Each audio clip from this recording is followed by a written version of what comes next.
Assalamualaikum warahmatullahi wabarakatuh. Perkenalkan, nama saya Tasya Yulianti dengan NIM 1902 10 10 40 34 dari Prodi S1 Pendidikan IPA angkatan 2019 kelas A. Di sini saya akan mempresentasikan mengenai rencana pembelajaran pada materi atmosfer.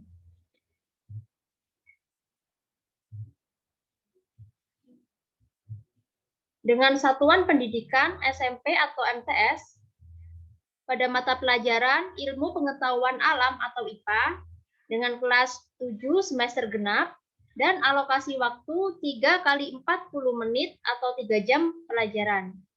Yang pertama di sini ada kompetensi inti, kompetensi dasar, dan IPK.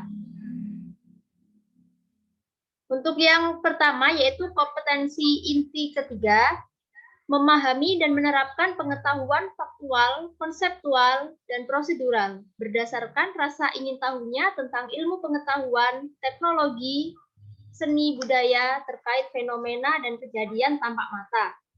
Kemudian untuk kompetensi inti keempat, yaitu mengolah, menyaji, dan menalar dalam ranah konkret, menggunakan, mengurai, merangkai, memodifikasi, dan membuat. Dan ranah abstrak, menulis, membaca, menghitung, menggambar, dan mengarang, sesuai dengan yang dipelajari di sekolah dan sumber lain yang sama dalam sudut pandang atau teori. Kemudian untuk kompetensi dasar, 3.10 menjelaskan mengenai lapisan bumi, gunung api, gempa bumi, dan tindakan pengurangan resiko sebelum, pada saat, dan pasca bencana sesuai ancaman bencana di daerahnya. Kemudian untuk kompetensi dasar 4.10, mengomunikasikan upaya pengurangan resiko dan dampak bencana alam serta tindakan penyelamatan diri pada saat terjadi bencana sesuai dengan jenis ancaman bencana di daerahnya. Kemudian untuk indikator pencapaian kompetensi 3.10.1, peserta didik dapat mendeskripsikan struktur lapisan atmosfer. Untuk 3.10.2, peserta didik dapat menganalisis komposisi penyusun atmosfer. Kemudian untuk indikator pencapaian kompetensi keempat, 4.10.1, peserta didik dapat mengomunikasikan upaya pengurangan resiko dan dampak kerusakan ozon. Kemudian melalui pembelajaran STAD, Student Team Achievement Division, peserta didik dapat mendeskripsikan struktur lapisan atmosfer dan dapat menganalisis komposisi penyusun atmosfer. Peserta didik diharapkan mampu untuk mengomunikasikan upaya pengurangan resiko dan dampak dari kerusakan ozon. Untuk mata pembelajarannya yaitu lapisan atmosfer, dan penilaian yang digunakan pada rencana pembelajaran ini ada penilaian kognitif berupa tes pilihan ganda serta uraian. Kemudian untuk penilaian psikomotorik yaitu penilaian presentasi dan diskusi kelompok. Dan untuk penilaian afektif terdapat lembar sikap peserta didik selama pembelajaran berlangsung. Kemudian ini merupakan peta konsep yang telah dirancang tentang pelajaran atmosfer, di mana atmosfer ini terbagi dua pokok bahasan, yaitu ada struktur lapisan dan komposisi penyusun, di mana struktur lapisan atmosfer terdiri dari troposfer, stratosfer, mesosfer, termosfer, dan eksosfer.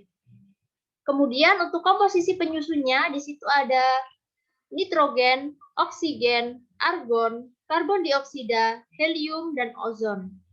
Untuk lapisan troposfer, terjadi ada keadaan yaitu cuaca dan iklim, di mana cuaca dan iklim ini akan dipengaruhi oleh suhu, awan, tekanan, kelembapan, dan angin. Kemudian ada lapisan stratosfer. Lapisan ini merupakan tempat pembentukan ozon, di mana fungsi ozon merupakan menyerap radiasi sinar ultraviolet. Kemudian ozon dapat rusak disebabkan oleh adanya gas CFC yang berupa lemari es, AC, atau parfum. Kemudian untuk lapisan mesosfer, lapisan ini berfungsi untuk pembakaran meteor yang akan jatuh ke bumi. Kemudian ada termosfer. Pada lapisan termosfer terdapat lapisan ionosfer yang berfungsi sebagai pemancar gelombang radio. Dan yang terakhir yaitu lapisan eksosfer merupakan lapisan paling atas, di mana komposisi penyusunnya yaitu terdiri dari gas hidrogen. Kemudian kita lanjutkan tentang tinjauan pustaka. Di sini saya akan menggunakan model pembelajaran STAD. Model pembelajaran STAD atau Student Team Achievement Division merupakan sebuah model pembelajaran yang sederhana dengan cara berkelompok dan menekankan pada aktivitas siswa untuk saling bekerja sama untuk memahami pembelajaran secara maksimal dan dapat membantu siswa untuk saling memotivasi dan mencapai prestasi. Menurut S. Binarto, 2016, pada halaman 16. Dan ini merupakan menurut David dan Roger dalam Rusman 2012, model pembelajaran STAD merupakan variasi pembelajaran kooperatif dengan membagi siswa menjadi kelompok yang heterogen dan beragam kemampuan agar semua anggota kelompok menguasai permasalahan yang ada. Kemudian menurut Wijaya dan kawan-kawan pada tahun 2018, bahwa model pembelajaran kooperatif STAD memiliki 6 langkah. Langkah inti yaitu untuk fase yang pertama, guru menyampaikan tujuan pembelajaran yang hendak dicapai dan memotivasi siswa. Yang kedua, guru menyampaikan informasi mengenai materi secara singkat dengan alat peraga, ceramah, atau dengan video.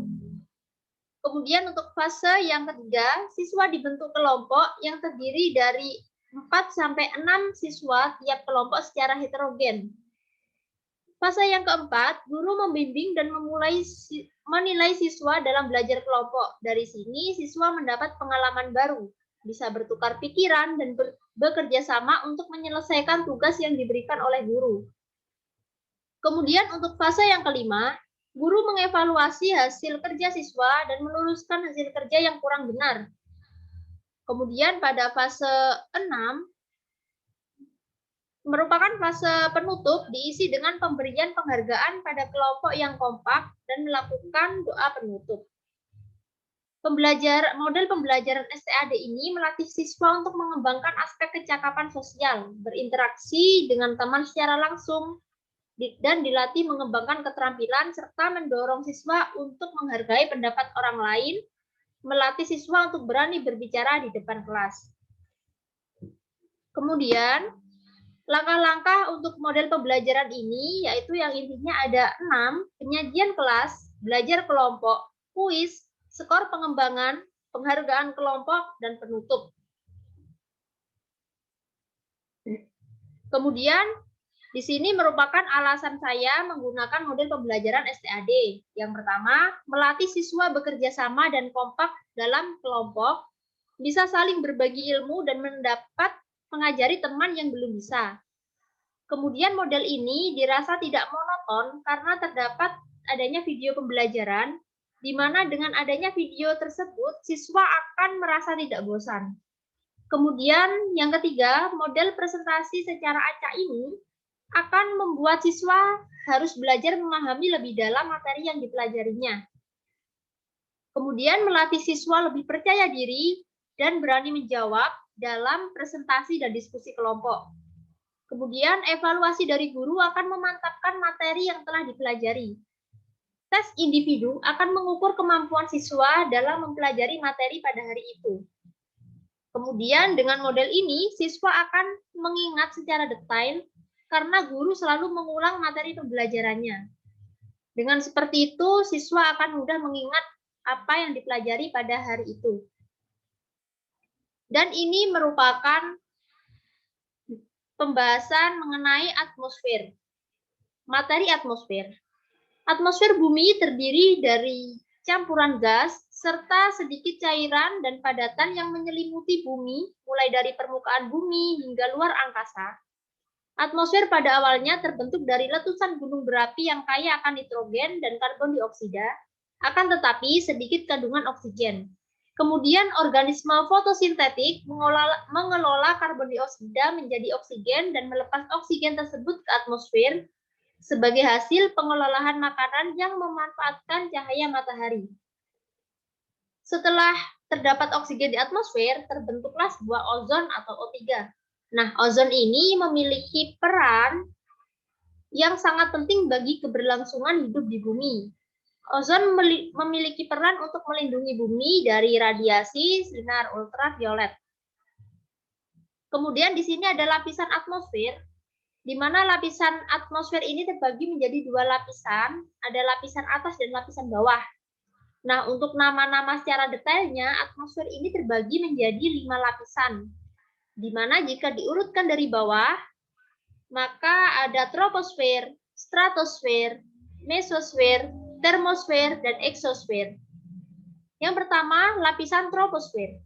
Lapisan troposfer ini merupakan suatu lapisan yang berada paling bawah.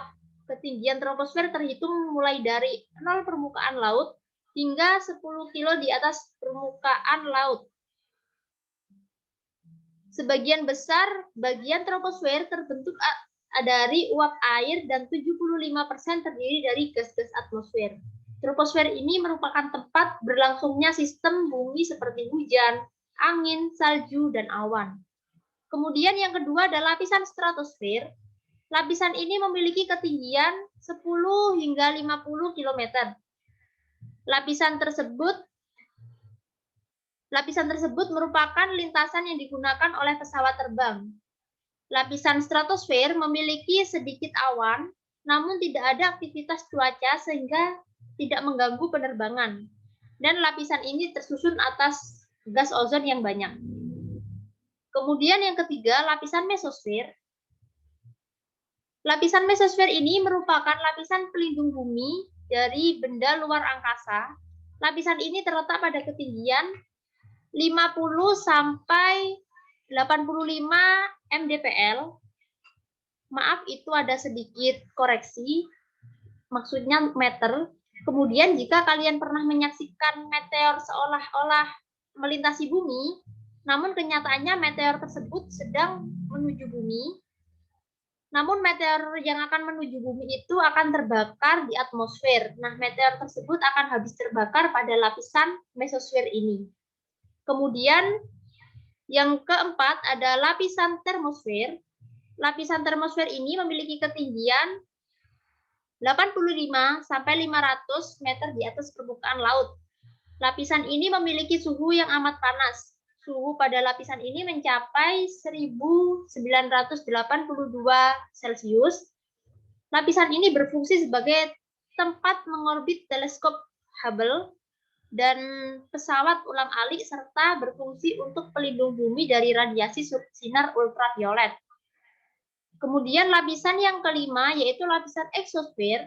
Lapisan ini memiliki ketinggian 500 mdpl. Kandungan utama dari lapisan ini adalah gas hidrogen. Eksosfer memiliki sedikit molekul sehingga gaya tekan udaranya sangat rendah. Hal tersebut dapat dilihat ketika pesawat luar angkasa tidak dapat bergerak bebas dan sayapnya tidak berfungsi. Kemudian, di sini ada faktor-faktor yang mempengaruhi tentang lapisan atmosfer yang pertama itu ada tekanan udara. Nah, atmosfer ini menyelubungi bumi hingga ratusan kilometer di atas permukaan bumi. Gas yang terdapat di atmosfer juga memiliki massa. Gas gravitasi bumi akan menghasilkan gaya tarik molekul yang akan mengarah ke permukaan bumi, sehingga berat molekul gas yang akan menekan udara yang ada di bawahnya. Akibatnya, molekul udara di dekat permukaan bumi akan lebih rapat. Udara yang memiliki kerapatan tinggi ini akan menghasilkan gaya tekan yang besar pula. Gaya yang diberikan pada suatu daerah tersebut disebut tekanan. Besarnya tekanan akan berkurang seiring dengan bertambahnya ketinggian atmosfer. Hal ini dapat kita lihat ketika kalian menaiki gunung, maka akan merasakan kesulitan bernapas. Hal tersebut karena daerah yang lebih tinggi, jumlah molekul udaranya itu akan semakin sedikit. Kemudian selanjutnya ada suhu atmosfer. Suhu di setiap lapisan atmosfer akan berbeda-beda. Energi matahari akan menuju bumi dengan melewati beberapa lapisan atmosfer. di mana energi matahari akan diserap dalam bentuk kalor atau panas. Bagian terendah dari lapisan stratosfer memiliki suhu yang hangat. Hal ini terjadi karena permukaan bumi menyerap energi matahari dan menyalurkannya ke atas. Lapisan termosfer, lapisan troposfer ini, suhu pada lapisan ini akan semakin tinggi seiring dengan bertambahnya ketinggian. Hal tersebut disebabkan adanya ozon. Ozon terdapat di bagian atas stratosfer. Molekul ozon mampu menyerap energi matahari sehingga dapat menaikkan temperatur. Lapisan mesosfer memiliki karakteristik seperti stratosfer, yaitu semakin tinggi suatu lapisan, maka temperaturnya semakin rendah. Hal ini dikarenakan mesosfer tersusun atas molekul gas yang menyerap energi matahari. Selanjutnya ada lapisan ozon. Lapisan ozon, salah satu bentuk energi radiasi dari matahari adalah sinar ultraviolet. Jika terlalu banyak terpapar oleh sinar UV ini, maka akan membahayakan bagi kulit manusia. Akan tetapi radiasi sinar UV akan diserap oleh ozon, dan jumlah yang sampai ke bumi hanya sisa yang diserap oleh ozon sekitar 1% dari 99%. Lapisan ozon terdapat pada ketinggian 18 sampai 54 mdpl pada lapisan stratosfer. Kemudian ozon tersusun atas oksigen sebagai bahan dasar. Kandungan ozon ini dalam stratosfer sangat tinggi sehingga dapat melindungi bumi dari radiasi matahari yang berbahaya. Konsentrasi di atmosfer dapat berubah-ubah. Salah satu faktornya yaitu adanya gas klorofluorokarbon atau gas CFC. Gas ini berasal dari barang-barang elektronik seperti lemari pendingin, AC, hairspray, dan lain sebagainya. Ketika CFC berada di atmosfer, sinar ultraviolet memecah molekul CFC. Kemudian atom klorin yang bebas akan mendekati dan memecah molekul ozon. Pemecah molekul ozon oleh gas CFC mengakibatkan penurunan konsentrasi ozon secara berkala. Penurunan ozon tersebut terjadi di bagian kutub utara Antartika. Beberapa melakukan penelitian tentang banyaknya lubang ozon yang semakin besar dari tahun ke tahun. Hal ini menunjukkan bahwa penggunaan gas CFC yang semakin besar akan memperburuk lapisan ozon dan akan membahayakan kehidupan manusia.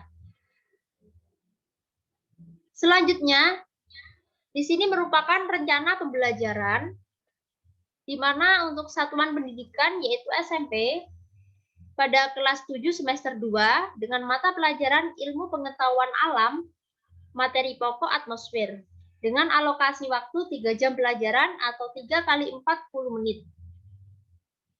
Kemudian di sini saya menggunakan model pembelajaran STAD, di mana untuk langkah yang pertama yaitu penyajian kelas. Guru akan mengucap salam, menanyakan kabar pada siswa dan mengecek daftar hadir. Hal ini bertujuan untuk memastikan bahwa semua siswa itu masuk dan sedang baik-baik saja atau tidak dalam keadaan sakit fisik maupun psikologis. Kemudian guru memulai dengan doa. Hal ini bertujuan agar siswa itu terbiasa untuk melakukan segala hal diawali dengan doa. Kemudian guru memberikan persepsi kepada siswa mengaitkan kegiatan sehari-hari dengan fenomena atmosfer. Misalnya, memberikan pertanyaan pada siswa seperti pada lapisan manakah pesawat dapat terbang? Kemudian, mengapa di daerah pegunungan yang suhunya lebih dingin daripada di daerah pantai? Hal ini bertujuan agar pengalaman yang dirasakan oleh siswa itu ada sangkut pautnya dengan materi pembelajaran yang akan diajarkan pada hari itu, sehingga siswa akan mudah untuk berpikir. Kemudian yang keempat, guru menyampaikan tujuan pembelajaran dan metode yang akan digunakan pada materi atmosfer. Hal ini agar siswa lebih paham apa yang akan dikerjakan dan disiapkan pada pembelajaran yang akan dimulai hari ini. Untuk penyajian kelas dengan alokasi waktu 15 menit. Setelah penyajian kelas, kita lanjut ke belajar kelompok, di mana belajar kelompok ini memakan waktu sekitar 50 menit. Yang pertama, guru membagi siswa ke dalam kelompok. Satu kelompok terdiri dari 4-5 siswa. Kelompok harus dipilih secara heterogen. Hal ini bertujuan agar siswa itu lebih memahami arti kerjasama dalam pembelajaran. Kemudian yang kedua, guru akan memberikan materi berupa video mengenai atmosfer dan menjelaskan secara singkat mengenai pembelajaran atmosfer. Ini merupakan video pembelajaran yang pertama dan ini merupakan video pembelajaran yang kedua. Pemberian video pembelajaran bertujuan agar siswa itu lebih tertarik untuk mempelajari lapisan atmosfer ini. Dengan adanya banyak animasi, itu akan mempermudah siswa untuk menyerap materi yang telah dipelajari. Setelah itu, guru memberikan 2 pertanyaan pada setiap kelompok mengenai materi atmosfer. 2 anggota setiap kelompok perwakilan harus berani menjawab untuk mendapatkan nilai tambahan. Hal ini bertujuan agar siswa itu terlatih berani dalam menjawab dan percaya diri untuk mempresentasikan apa yang telah didiskusikannya. Kemudian yang keempat, itu setiap kelompok harus mencari jawaban dengan baik dan benar berdasarkan batas waktu yang telah ditetapkan untuk menjawab. Hal ini bertujuan agar siswa itu terlatih cepat dan disiplin dalam mencari jawaban untuk didiskusikan. Setelah itu, guru mengembalikan siswa pada posisi individu kembali. Hal ini bertujuan agar adanya belajar kelompok itu akan membuat siswa dapat bertukar pikiran dan diskusi dalam pembelajaran dan mendapat tambahan ilmu dari teman sebayanya. Setelah belajar kelompok, kita lanjut ke kuis, di mana kuis ini akan memakan waktu selama 20 menit. Untuk yang pertama, guru akan membagikan lembar soal kepada peserta didik untuk dikerjakan secara individu. Hal ini bertujuan untuk menguji siswa mengenai pengetahuan yang telah didapat dalam kerja kelompok. Kemudian yang kedua, siswa wajib mengumpulkan hasil tes kepada guru dengan batas waktu yang telah diberikan. Hal ini agar siswa itu terlatih disiplin saat mengerjakan soal. Setelah melakukan kuis, kemudian guru akan membagikan kembali. Setelah melakukan kuis, di sini ada skor pengembangan, di mana guru nantinya akan membagikan kembali lembar kerja siswa yang telah dikerjakan secara acak untuk dikoreksi kesalahannya. Hal ini bertujuan agar siswa itu lebih percaya nilai yang didapat benar-benar murni hasil koreksi dari teman sebaya. Jadi tidak ada campur tangan dari guru. Kemudian yang kedua, setelah selesai dikoreksi, siswa akan mengetahui nilainya secara langsung dan guru akan merekap nilai tersebut. Semua siswa akan mengetahui nilainya setelah rekapan selesai. Untuk langkah selanjutnya yaitu penghargaan, di mana guru akan memberikan penghargaan terhadap kelompok yang telah menjawab pertanyaan dari guru itu secara baik. Penghargaan ini meliputi beberapa kriteria. Yang pertama itu ada super team, great team, dan good team. Di mana super team apabila kelompok mendapat poin di atas 25. Dan great team apabila kelompok mendapat poin 20. Dan good team apabila kelompok mendapat poin 15. Hal ini bertujuan agar siswa itu lebih puas dan akan termotivasi belajar dan tertantang untuk mencetak kelompok yang kompak dan yang unggul. Untuk penghargaan ini memakan waktu selama 10 menit. Kemudian, guru akan memberikan penghargaan kepada siswa yang memperoleh nilai tes terbaik dan akan memotivasi siswa yang mendapat nilai tes yang kurang baik. Hal ini bertujuan agar siswa itu lebih semangat dan termotivasi untuk mengikuti pembelajaran selanjutnya. Setelah itu, kita berlanjut ke penutup, di mana penutup ini yang pertama, guru akan melakukan refleksi dan evaluasi kepada siswa, dan siswa akan mencatat poin-poin penting. Hal ini bertujuan agar siswa itu lebih paham lagi mengenai materi yang telah disampaikan pada guru pada hari itu. Kemudian, yang kedua, guru menyampaikan tugas selanjutnya untuk pertemuan minggu depan. Hal ini bertujuan agar siswa dapat menyiapkan dan mempelajari materi yang akan diajarkan oleh guru. Dan yang ketiga, guru menutup kegiatan dengan doa, mengajarkan setiap siswa agar selalu bersyukur atas apapun yang telah dilakukan pada hari ini, dan selalu mengakhiri apapun dengan doa. Untuk penutup ini memakan waktu selama 10 menit. Itulah merupakan presentasi mengenai langkah pembelajaran pada bab materi atmosfer yang akan diajarkan pada kelas 7 semester genap pada jenjang SMP. Itulah tadi presentasi yang telah saya lakukan. Kurang lebihnya saya mohon maaf apabila ada kesalahan.